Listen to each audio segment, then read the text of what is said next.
All right. Welcome to the Hecht Report number 6. Here we are together at the Nieux, drinking a new fashion. a new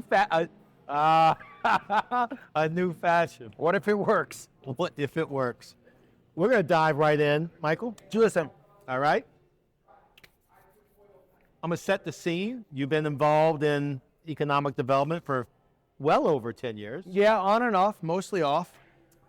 You've seen the ups and downs. You've Yep. seen post-Katrina, the boom, the bust, Yeah. everything else. Yeah. How would you say the state of the city is today? So with a caveat, so Ford, great to be here. Thank you for having me at the Nieux. Welcome. This is your home. Thank you. Glad to be back. Glad to be here always. I'd say that I just got a T-shirt that I saw on a folk singer that I liked it. The T-shirt, I forgot the folk singer's name. It's like Diaz or something. But the shirt is Fatal Optimist. Ah. Yeah, and I got it. I identified with it. Yeah. I self-identified as a fatal optimist. So with that caveat, I would say that I am more optimistic about the near term, meaning the next 5-year future of this city than I've been in a long time, in over a decade. Why? For a couple of reasons. One is that there's a lot of momentum in the city and the region right now, despite a lot of the headwinds that we've had to come through. There is real investment going on downtown. The Tulane Charity renovation's happening. That's happening. Yep. They've got the money worked out. And that's a $1 billion deal. It's at least $1 billion deal, and we'll take that area that's an urban blind spot and transform it into, an incredibly an economic and cultural and academic taproot for the whole city. The River District is going up. The Shipbuilding is going up. First new office building. So that's a new neighborhood. I think it's one of the most exciting new neighborhoods in America. It'll, I think, have the look, feel of the wharf in D.C., but hopefully with more interesting, nicer people. One question. So can people live there? It's going to be a live, work, play? I mean, It'll be live, work, play. There's going to be mixed housing, mixed income housing. There's going to be work, obviously, Shell, and then other office buildings. There's going to be play there. We're talking about putting the Music Hall of Fame there. There's talk about putting some type of stadium there. The old power plant is going to be transformed into an entertainment complex, most likely. So that's going to be a vibrant new... it's going to be lit. It's going to be lit. It's going to be lit. And then speaking of lit, the Louisiana International Terminal is getting built downriver, which means that Louisiana, which was founded 300 years ago as a trade entrepot, is going to continue to be a leader in international trade because we're building a facility that can handle the vessels for the next generation.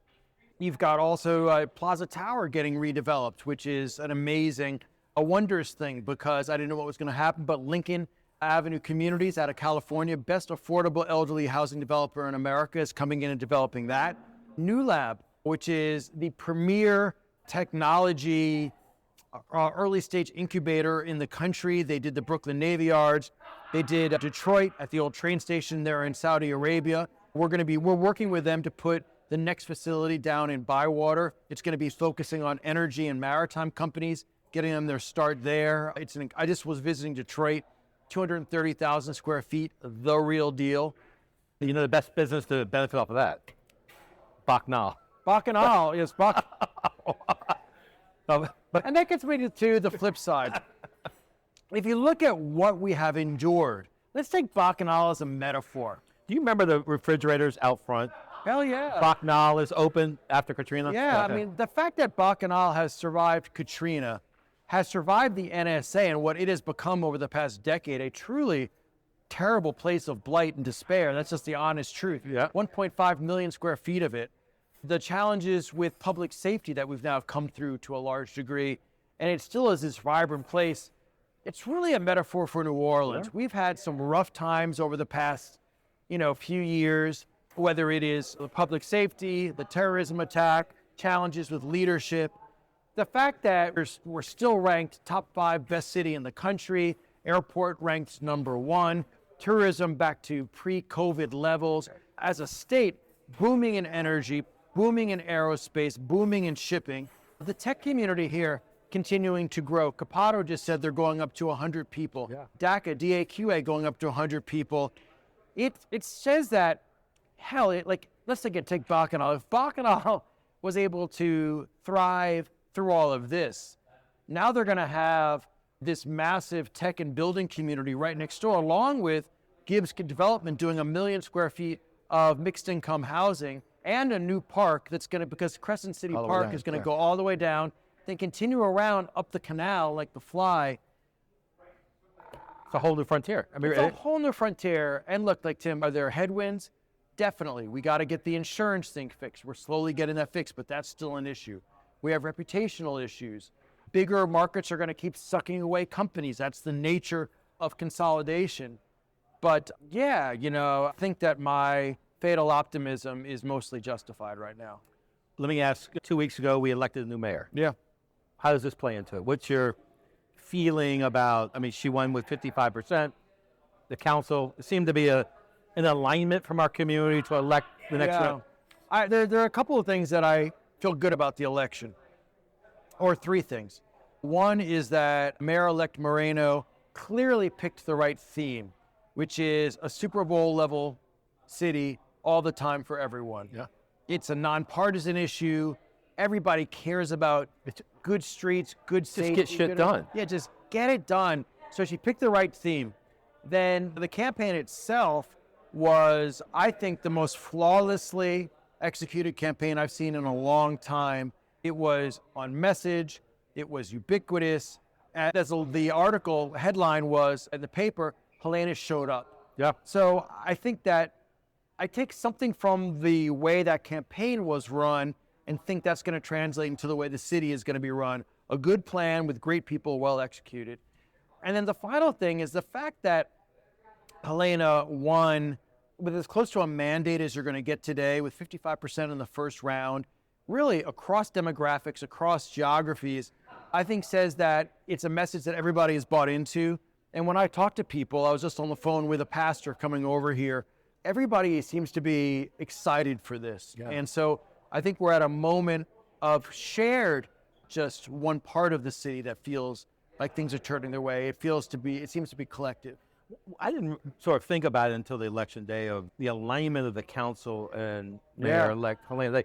They know each other. They've been working together. This isn't like a new council coming in. They're going to work today. It's a good council. I mean, you've got somebody in JP who's now like the dean, and he's very close to Helena. You've got other folks on there who have really proven their mettle on it as well with Leslie. You've got really exciting newcomers like Matt Willer coming in. Folks like Freddie King and Eugene Green who have been rock solid to work with. And then in the two races that are TBD, all four candidates are good candidates. Yeah. So I think you're going to see not just a very competent council, but you're going to see a council that is politically and personally much more predisposed to work with the administration than what the hell we saw. And when's the last time we had that? It would have been back in the Landry days. So back to narrative. You and I talk a lot about narrative. So the fatal optimism, we've got a new mayor. Right. You know, there's going to be a run of optimism happening. Saints aren't helping with that. No. But the narrative of the entrepreneurial waves, you and I have talked about, if there's been waves of entrepreneurial activity, pre-Katrina was one wave. Right. Post-Katrina was a wave up to about 2011. And then around 11 to 2020 was a normalization. Right. And then COVID hit and we sort of stopped. Right. But this fourth wave of... And actually during COVID, we still had a bunch of exits, right? We were building. We were building. And then you've had this institutional support with LED, IO, Auctioner, Benson Ventures, Tulane. What's your view of that narrative and how do you see this fitting into another entrepreneurial run? You and I have seen them. It feels like we're ready for another entrepreneurial run. I think the thing that's most interesting about this wave and most encouraging is the institutionalization of entrepreneurship. Say more about that. So what you're seeing is, for example, in our universities like Tulane and Xavier, a level of focus on innovation and entrepreneurship that we haven't seen to this point. The Innovation Center at Tulane, for example, that Kimberly Graham is running. you're also, and probably most significantly, seeing a level of institutionalization at the state that has never existed. Louisiana IO, LAIO, run by Josh Flagg, is not only its own organization now, but they're being given their own building, their own staff. And what's encouraging about that is not just the seriousness and the substance of it, but the fact that they're being given their own critical mass makes it much more likely to survive political cycles, because it's not just an initiative, it's a brick and mortar thing. You're seeing the SSBCI program at the state, which was, a little bit clunky, but it's How much money is that? That's 113 million, I think was the latest. so $113 million of venture seed capital. Right, of gentle seed capital that's coming into the market. And they're deploying that money. It's been clunky, but It's getting out there. They're working out the kinks. And then you see many more venture capital firms that are operating here. Some of them are quite traditional, just looking for returns. Others are more gentle firms or funds like Startup Fund. But collectively, there are more sources and ways to raise money than before. and we have successful entrepreneurs who've exited. So we have successful experience. entrepreneurs who have exited, who are starting new ventures. The last cycle was 2.8 billion of exits. Right. Shouldn't this be higher? I mean, We're going to see now. shouldn't this cycle with the institutionalization, the infrastructure in place, optimism, wouldn't you think we're poised for something? It's probably a magnitude higher, not just because we're better and we're more mature, but everything is going like that. I mean, we're at a moment now where people are talking about we're going to have the first solo unicorn. Yeah. I mean, which sounds lonely, but like bearable, right? Sounds happy. Right. Sounds happy. Solo unicorn would be great. Right. Yeah. Ask Todd Graves what it's like to own most of your company. Yeah. It's all that and a bucket of Without chicken. employees. Yeah. Right. Although he has employees, Yeah. he has a lot of them.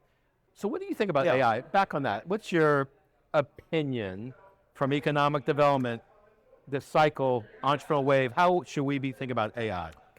I mean, it's a great unknown. Some people think that AI is going to cure all disease and we're going to live forever. Others think that it's going to, instantaneously eliminate all carbon-based life. The answer is probably somewhere, in the middle. Yep. Here's my optimistic take on it. AI is going to destroy a lot of jobs before it creates new ones. A lot of those jobs are going to be white-collar jobs, a lot of finance jobs, a lot of consulting jobs, a lot of spreadsheet jockey jobs that a lot of us in this room have done before. The fact that Louisiana has a tradition and something that maybe has retarded our growth in recent decades in building things, in building ships, in building spaceships, in working in energy with our hands and doing process management is probably an advantage relative to AI, because those things that require manual and vocational skills are going to be more difficult to disrupt. The other stuff that's going to be more difficult to disrupt is things that require humanity and culture. And, we're eponymous with humanity and culture, restaurants, hotels, Mardi Gras.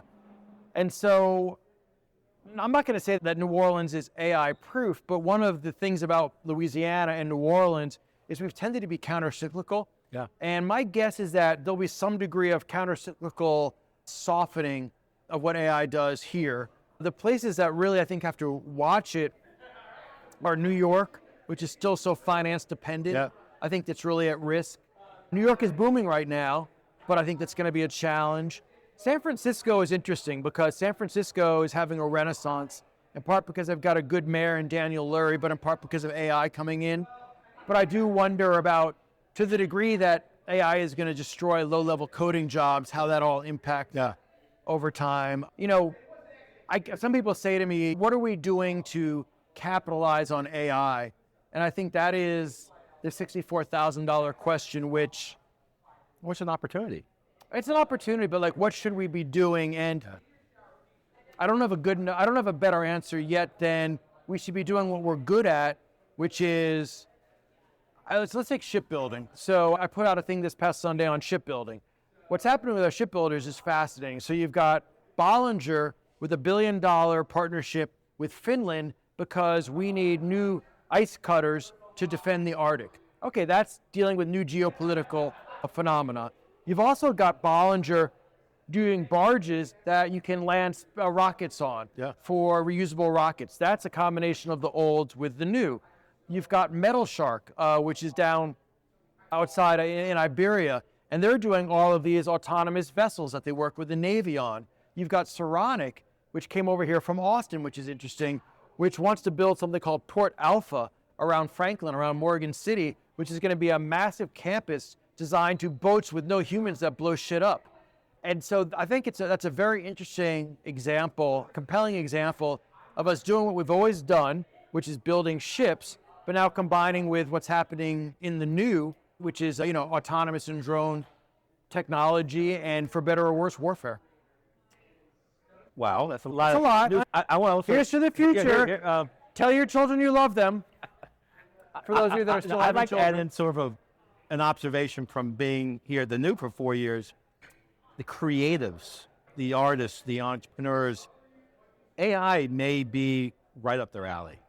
These new tools are now so adaptable to the creative minds that you may see the pendulum swing from the financial jockeys to the creative minds.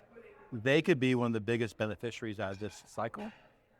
And how they understand these tools, the conceptualization, and we're seeing it directly here. Yeah. These tools are it's like art.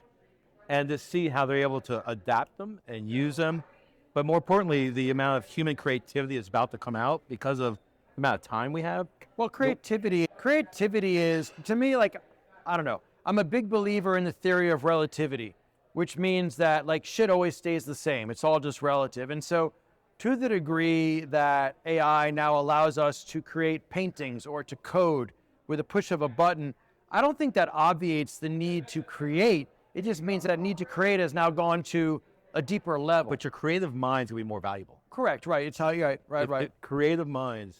So with all this, something I know we've been working on is the next phase of this ecosystem. It's been around for 25 years. Right.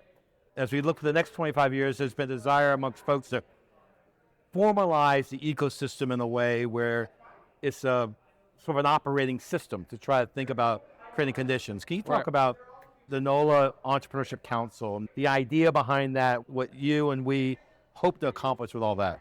Yeah, so the NOLA Entrepreneurship Council, or NEC, is called NEC because we want to give innovation a big hickey, right? That's where it comes from. And so what we're trying to do is to create a power user group that scans the environment and says, what are the impediments or opportunities? And then knowing them, we decide how to mitigate the impediments or maximize the opportunities. The truth is that we've never really had an organization in the 25 years primarily dedicated to that.